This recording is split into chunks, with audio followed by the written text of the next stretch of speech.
Hello excuse me, అలిగావా సిట్టి శిలక? ఇట్రా. ఏంది అంతసేపు నుంచి అడిగి అడిగి చాలా పడుకునేవు కదా. ఇటు చూడే, అల్లాడి అల్లాడి తోకల్లాడి. పాలు కావాలా? పట్టించుకోలేదని అటు తిరిగి కూర్చుంటివి కదా. రా మరి, రా రా మరి, దా రా దా దా.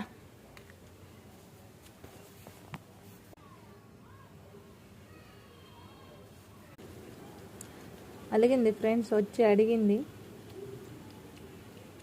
నేను కాసేపు ఊరికే కూర్చున్నా.